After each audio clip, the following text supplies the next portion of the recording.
This will call to order. Let's start with roll call. Heinen Lynch, present. Frazier? Present. Gade? Present. Grimm? Krieger? Murray? Here. Shetty? Silman? Smith? Sturdivant? Present. Walter? Present. And staff members, would you like to introduce yourselves? Sarah Gardner. Daniel Bissell. Megan Hill. Diane Platt. Next, we will get approval of the November 13th minutes. Are there any comments or corrections? I motion to approve. Great. Do I have a second? I second. All right. All in favor of approving the November 13th minutes? Aye. Aye. Any opposed? Minutes approved. All right, next on to public comment of items not on the agenda. Members of the public who would like to speak regarding items not on the agenda are welcome to address the commission for up to 3 minutes. Due to public meeting laws, we commissioners cannot engage in discussion or take any action on an item not already listed in the agenda. That means we can listen to your comments but not comment on or discuss them at this time. Is there anyone from the public who would like to speak? If so, you can state your name at the podium. If not, we'll move on. All right, let's move on to announcements. Oh, heavens, I think it's my mic. Though that is a good reminder, we've had a request for all the commission meetings and city council meetings that people make a conscious effort to use the microphones whenever possible, just for ease of folks who listen to the recordings afterward. There's been some difficulty hearing some people speak, so cool. And we'll just note in the minutes that Silman has arrived. Welcome. Thank you. All right, for action items at the last meeting, the one action item listed was for everyone to continue visioning for commercial and industrial areas, indicators of success, and we'll touch on that a bit more later in the meeting when we talk about next steps. For upcoming events, this isn't really a true event, but we just wanted to let you know that our Green Iowa AmeriCorps, officially, every member has passed their BPI certification. It happened a little later this year, but that means they are now ready to commence doing the energy audits. And in fact, we've been able to borrow a second set of equipment for the blower door tests, so they are doubling up on those tests for homes. So we're hoping to move through the waiting list pretty quickly. Yeah, we're all very excited about that. And just as a reminder, through an agreement we entered into with Johnson County this year, they're now able to perform those energy audits anywhere in Johnson County and not just in Iowa City. So we've been able to expand the footprint of that program, which staff are all pretty excited about. And then for the updated meeting schedule, this one had me blushing at the last meeting. You'll have noted in your agenda packet that we changed all the years to 2024 instead of 2023. No one has to relive this year for meetings next year. And we did correct that December meeting so that it reflects the correct date. It had originally been listed for a Wednesday, and it will in fact be on a Monday. And then, with some sadness, we wanted to pause here and just recognize 2 outgoing members we have. At our January meeting, we'll have some new appointed members to the Climate Action Commission.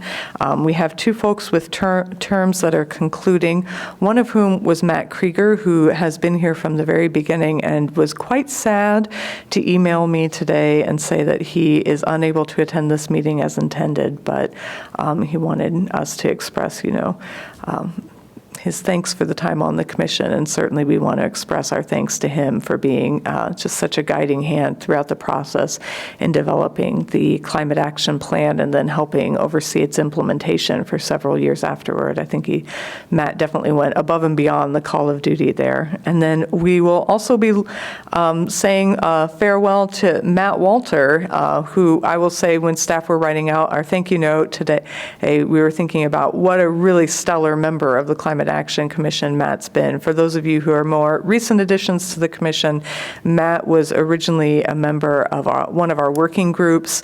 He has shown up to help us stuff Resilience Hub kits ahead of Climate Fest. This year, when we were looking to put together the celebration outside of the Transit Hub, he was really helpful in helping us identify fellow bank colleagues that we could contact to make sure it was okay to take up space on the sidewalk. And as many of you know, he's just been a wonderful perspective and voice on many of the things we've discussed here. So thank you so much, Matt, for all the time and talent you've loaned to our endeavors. And we wanted to pause in case there was anything you wanted to say as well. Yeah, thank you. And I just wanted to say that I feel very fortunate to live in a city that's making a real effort towards climate action. And I know the commission will be in good hands, and I will continue to follow the city and the commission's work. Thank you. And if anybody else has any other thoughts they want to share, you're certainly welcome to at this time. One thought. Thank you very much. You were a great member.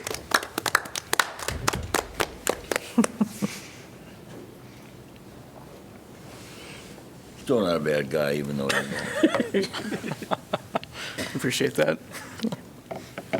And we'll let the minutes show that Angie Smith has joined the meeting.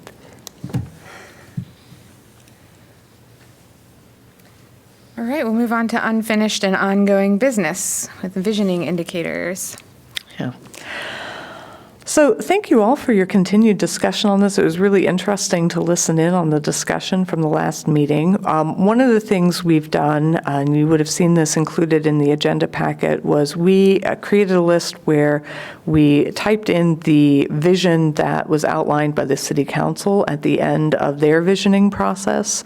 And then underneath it, we listed bullet points that we hope captured all the indicators of success that have come up in the discussion to date. Our intention with this is not to create a competing vision from the one that was outlined by City Council, but maybe to provide some shaded-in details as well. And so what we'd like to do in terms of next steps is a couple things. Today we thought we could pause and just run through that list and make sure that you feel like it has fairly captured the discussion to date. We tried to group like things together to shorten up the list a bit so we'd have easy reference.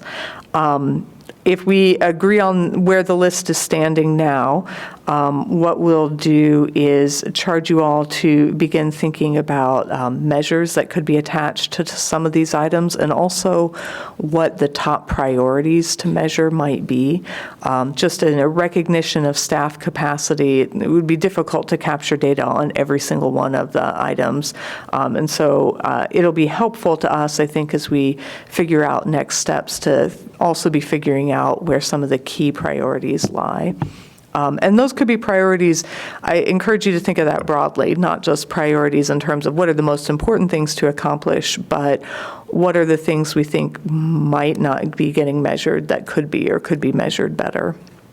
And then also, I wanted to suggest that it seemed clear to me in listening into the discussion that we've got a pretty firm grasp on the commission in terms of what the indicators of success might be in residential areas, and we get a little fuzzier when we start discussing commercial and industrial areas, and that might be because we don't have a lot of folks representing those areas on the table. So I thought it might make sense to invite a representative from a local industry to come in and talk about some of the things they're doing to pursue sustainability and how that looks from their perspective, which might help shade in some details for us there as well, similar to what we've been doing hearing from staff. If you all are agreeable with that plan, we'll start reaching out and we'll keep you posted as we find someone to come in and speak. Great.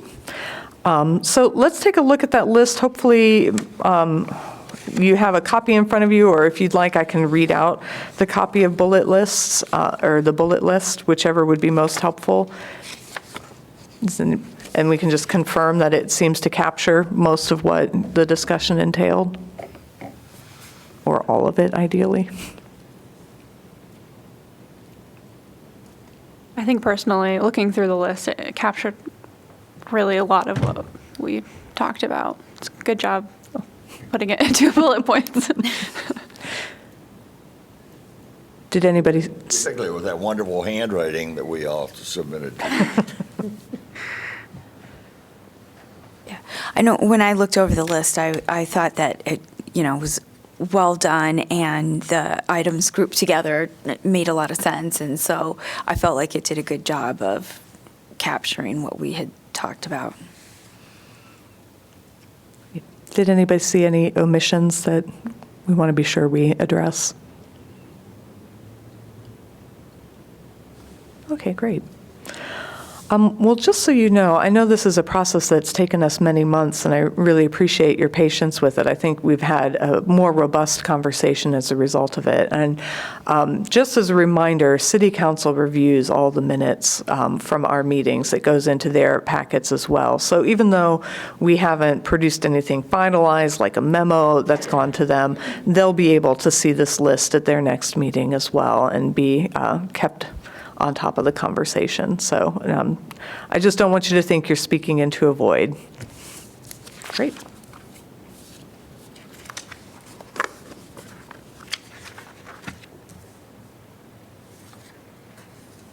Did you say we're gonna talk about possible metrics now? Is that what you're saying? No, I think what we'd like to do is just give everybody some time to digest the list and think about the measures. And then I think we can fold the discussion in with what we hear from the commercial or industrial representative, so that I think unless you feel a burning desire to talk about measures, in which case we certainly can. But I think our vision was maybe to try to let us all digest it a bit and to give a chance to fold in any new members coming into the commission in that discussion as well. One comment, if I may. I don't know how you can guarantee getting to them, but we're wonderful people here, obviously. We're all motivated. I'm worried about the people that have the potential power to make these things happen that we're not reaching, the politicians and the powerful people. Mm-hmm. And so the only thing missing is that gap between, the do-gooders and the powerful realists, and get them on the same song sheet. If anyone has any ideas on how we do that, other than just repetition, which nothing wrong with, but boy, if anyone knew anyone who knows somebody who might know somebody else with some power.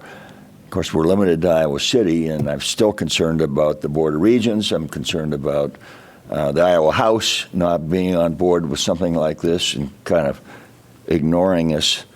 So we keep lobbying there, and maybe that's what we need to do, is even more lobbying. That's my concern, is that gap. Mm. Thank you for sharing that.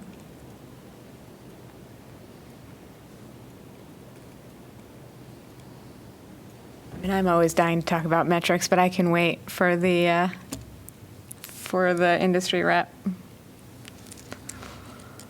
All right, if there are no other comments, we will digest this until the new year and talk about it maybe in January. I'm hoping. New business. Well, I have to say we're quite excited to bring this next one forward. As you know, it's been a subject of discussion in here for years now. How do we move forward on energy efficiency in the community? How do we move forward on electrification goals, particularly in rental units, which we know more than half the people who live in Iowa City live in rental units, without simultaneously driving up rent. And I think we're all very conscious even of the affordable housing scarcity that we suffer from in Iowa City. This, of course, is a problem that staff think about a lot and have done a lot of work to think about ways we might address it. And I will say I'm very proud to be bringing this proposal forward that we will be launching in January. And we wanted to give you a chance to digest this as well and offer any thoughts that you might have, and let us know if this feels on track with a bit of that vision that we've been discussing. But What we are proposing is a pilot program that is going to offer a suite of energy efficiency and electrification improvements to our 5 rental properties. So the pilot will just be 5, though of course we have an eye toward expanding the program as we do with any pilot. And in return for these rather substantial grants to help improve these properties, we will be asking that the participating landlords agree to accept housing choice vouchers, which are also commonly known as Section 8 vouchers at the property. So we think there's a potential here for a number of wins across the board, right? We're going to be improving the quality of the housing stock for those who are the most vulnerable to energy burdens. We're going to be increasing access, at least for 5 more properties, to affordable housing within the city. And we're going to be instituting those energy efficiency measures that we hope to see in all the housing stock across Iowa City. I will also say, one of the other discussions we have a lot in here is about coming up with programs that can serve as a model for other communities. As we were researching this program over the course of the year and thinking about how we might roll it out, we reached out to any number of communities and organizations. As far as we can tell, there is no other city that has tried something like this. And in fact, Danny and I were on a conversation last week with Rewiring America, which is quite excited to hear about this program. I had connected with them at the conference and just bounced the question off them the way we had bounced it off others. Have you heard of others doing this? Are there people we could connect with to learn lessons from? And they were very excited and said, we haven't heard of anybody else doing this. This seems really innovative. It seems like it has the potential to make a big impact on a number of fronts. And they asked to be kept apprised of it so that they could help disseminate this to other communities if it's successful. So we're excited. We're very hopeful about it. We wanted to give you a chance to hear about it and ask any questions you might have, because of course your questions are always so helpful for us in guiding the shape of these programs. And we hope above all that it's meeting with your expectations for things we're trying to accomplish. So I'll just open the floor. Yeah. So those 5 land owners, that's exactly a great start, in my opinion. My thoughts are we ought to market and get them to market what they're doing and make them even more high profile as they do this, so they can feel really good and they can carry the message to their other wealthier, powerful friends. And when it's all over, don't forget about them. Keep them enlisted with us, because that's the group. We need to make it bigger, and it needs to have more inertia, but that's a great start. What we can't do, though, is say thank you very much, let it run, hand out a birthday cake, and forget about it. I think we need to be selfish and continue to reward them with more opportunities in the future. That's great feedback. Thank you. This is Sturtevant. Pardon me. I have 2 questions. One is it going to be somebody that's already living somewhere, or is it they're going to have like somebody new coming in to this? How is it? I think I understand your question. So the idea, and tell me if this doesn't answer what you're asking, the idea is that it would be targeted at properties that aren't currently accepting housing choice vouchers. So it would be a new family coming to live in that property. However, one of the potential hurdles that we identified in the one similar pilot program that we found and reached out to and asked them a bunch of questions that they had encountered was their program, by virtue of the many different grant funds that they were pooling together to try to run the program, meant that they could only offer it to landlords who had never accepted a housing choice voucher at any of their properties. And I should mention, actually I was very remiss in not mentioning this in the beginning, this is not just an initiative of the Climate Action staff, this has been in development with our Housing Authority staff as well.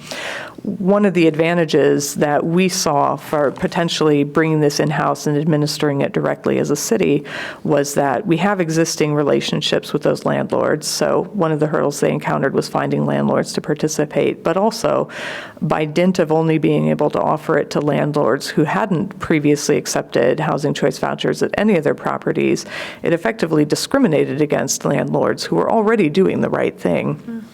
So when we designed the program, we very deliberately put a provision in that said the property has to be new to that program, the landlord does not. And our hope is that we'll get a mix of participating landlords, both those who've already been accepting the vouchers and are looking for an opportunity to upgrade their property, and landlords who maybe have been a bit on the fence about accepting these vouchers and now will embrace this as an opportunity to try that out. Does that answer the question? Yeah, that's Okay. exactly what I was looking for. And then the second one is it houses or apartments? Are you going to split them or? Very specifically, at least for the pilot, it's focused on single-family housing. And the reason we did that instead of offering it to all rental properties is our housing authority staff, who of course are more experts in these areas than we are, said that single-family housing is more likely to be households that are renting to families that have children. And so we thought that was an important key component to address. And it's administratively going to be a little easier for us, at least for the pilot, to target it that way. So there are benefits that we like for the families that would participate, and it kind of helps us at least test the waters a little. Thank you. Thank you for the thoughtful questions. This is Gade. Do you have an application process then for the landlords, or have you identified potential landlords to reach out to start the pilot? A bit of both. The Housing Authority is going to be the one administering it because they are more commonly in the practice of interacting with landlords. And they have both identified some landlords that they believe would be interested in participating. They've also, through their own channels of communication, identified some ways to reach out to additional landlords. And they have an application process that's based on applications for other programs they administer. So we won't be entirely reinventing the wheel, which is always nice with a program like this, when you can pattern off of something that's existing. Yeah, that's great. I think I mentioned this in a previous response, but one of the other hurdles that was identified from some of the other program, or the other program we looked at, is just finding landlords to participate. And this is one of the other things we think by bringing it in-house. Our housing authority staff already have direct relationships with those landlords. The nonprofit that we spoke to that had administered a similar program did not. And so it just took them longer. Like by the time they were able to identify a landlord to participate and then line up the funding for that particular house and then get them enrolled with the housing authority, they saw people washing out and the program losing steam. We think we're going to be able to avoid that by administering it directly ourselves and attaching a dedicated pool of funds to it. This is Selman, and the question I have is what exactly are they applying for? Like, what exactly do they get from this?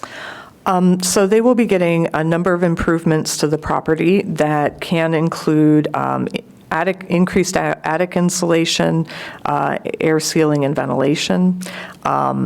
It can include an air source heat pump water heater, an air source heat pump HVAC system, new windows and exterior doors. Oh gosh, there's a list in the memo, and in any list containing N items, I will always remember N-1. Gas stove. We are offering to replace gas stoves with an electric stove or an induction stove as well. And some of the properties may have some of these things in place, so they'll have the option of, not getting a brand new stove if they don't need it. But we want to offer a suite of options and with an eye toward whole home energy efficiency improvements and electrification. Okay.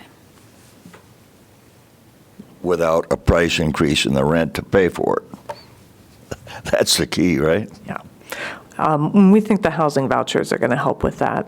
I should also say, as you might have noted in the memo, that it'll be structured similar to a forgivable loan. So it's not just that they'll accept a housing choice voucher for 1 year and then be done. The requirement is that they would accept it for 5 years. And essentially 20% of the grant will be forgiven every year that they participate. So if for some reason, we hope this doesn't happen, but if for some reason a landlord, let's say, accepts vouchers at the property for 3 years and then decides to go back onto market pricing, they would have to repay 40% of the grant to us. And we've got a nice legal agreement all drawn up and ready for that. I like that. Let's hope it doesn't come to that, though. Yeah.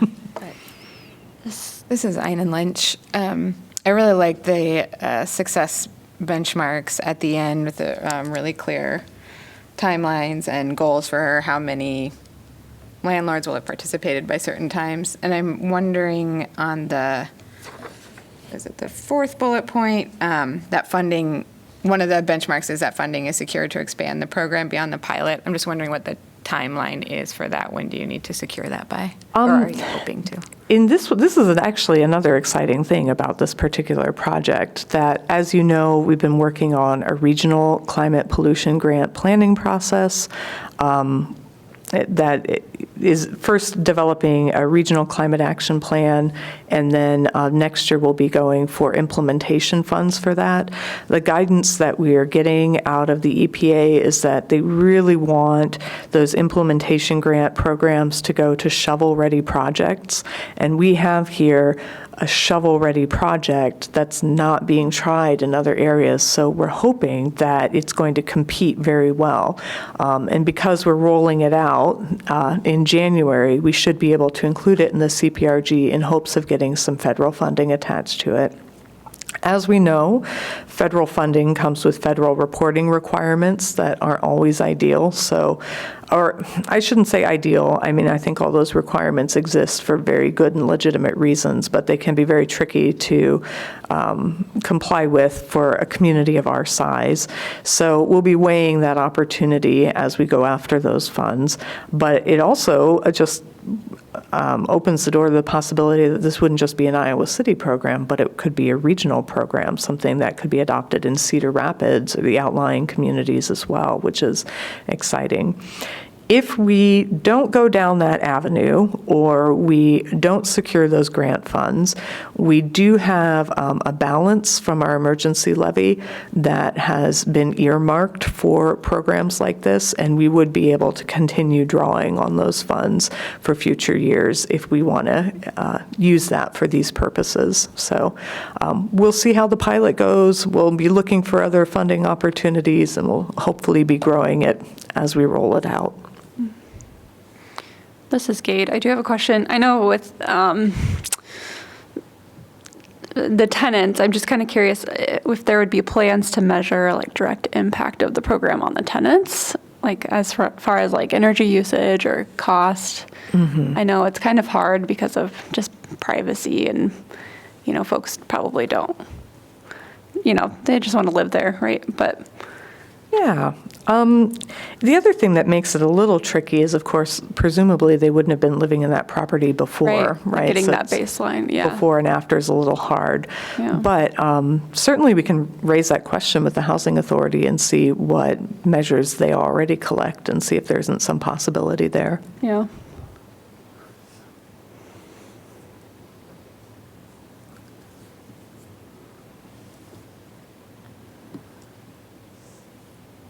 Is it possible to collect the information on the energy before they moved in, and possibly before the new stove went in and the new heat pump went in?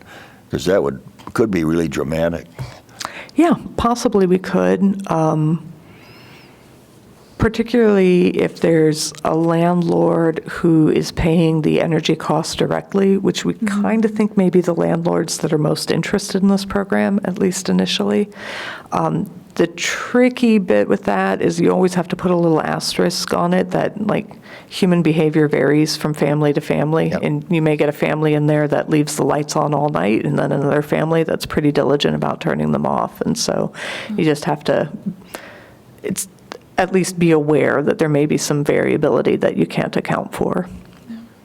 Again, that's another opportunity to make the landlord a hero and keep this thing going.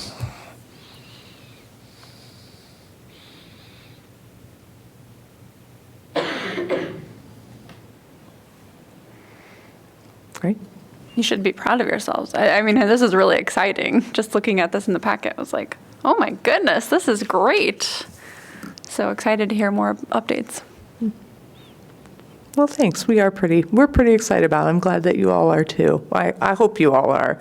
I think this is something that Iowa City in the future may have real occasion to be rightly quite proud of. So, and thank you all for all the discussions that have led up to this, and particularly, I think, really, continually bringing up this question of how do we advance energy efficiency in rental properties without raising rates.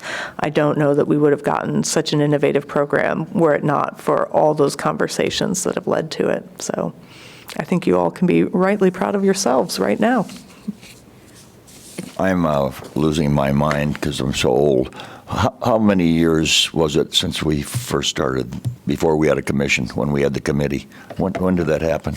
I believe it started in 2020 for the commission, and then the committee for the climate action plan would have gone back to 2018. So my comment, I of course was there, and we've been talking about landlords ever since then.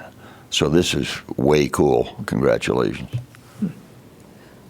One thing that makes me excited is thinking of possibly expanding it regionally, because, being able to do something like that could start bringing in, those people who maybe aren't thinking about this as an important thing right now, and really broaden that audience of believers. I will say, if I can be just a little nerdy and a little wonky, in our conversation with Rewiring America, Stacey Abrams has recently come on staff with that organization, and they mentioned that in our next call, they may want to involve her in a discussion of it to see how it's going. And we got off the call, and Danny said, I will be taking a screenshot if we're all on the call together. So, quite exciting. That's awesome. And I feel like with this being so innovative too, that there are a lot of grant opportunities elsewhere that you could probably find that would be, able to fund this. Sustainability wise though too, it is hard with some grants because they're not like long-term things always, but it's very innovative. Great. Thanks all for your support. I apologize, I'll shut up. We also, for years, have been saying that nobody cares about polar bears, but I've just saw some news coverage that says the polar bears don't have any ice, so they're wandering into town and looking for little children and small dogs. So people are more aware of the polar bear issue, which we used to joke about, and nobody cares, but now they're getting some coverage. It's serious stuff. So keep taking advantage of it. This is Sturvant. The funding for this, the voucher doesn't come out of, the voucher is separate from the 125,000. So Yeah, the voucher just refers to the home choice voucher, or commonly known as the Section 8 voucher. Okay. Yeah, that taps into federal funds. So our portion, we're just funding the home improvements.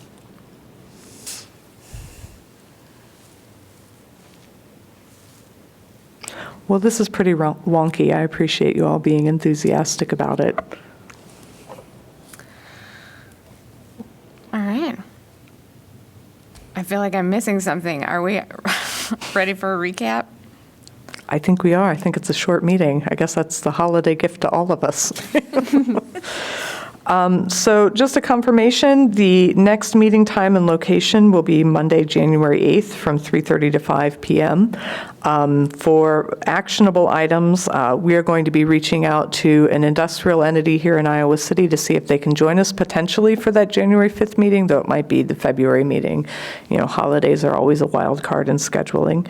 And you all are going to continue to take a look at that list of indicators we've generated so far and think about ways that we might possibly measure some of them and also where our priority measures might be.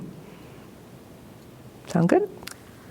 Yeah, can I just add, at the January meeting is when we'll be welcoming some new members, but it'll also be our chance to select a new chair and vice chair for the upcoming year. So I just want to put that out there, if that is something of interest to you, to be thinking if one of these roles is a role that you would like to take on. I think it's great that it rotates and it's a chance to build leadership and like experience in community boards. And maybe someday that will lead to people running for office.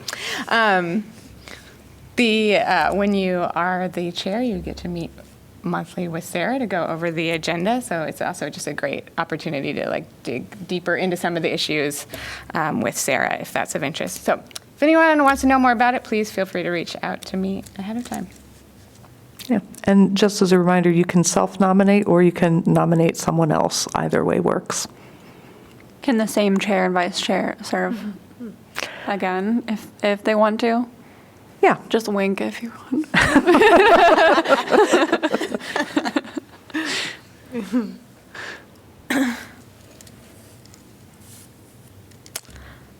Okay. Well, if there are no more comments, I will. Just congratulations on this program. I'm really excited. And you just quietly, behind the scenes, do all this stuff, and it's amazing. Congratulations. I'll take a motion to adjourn. I motion to adjourn. Sturdivant, second. Great. All in favor? Aye. Any opposed? Just note that we are adjourning early at 4:08.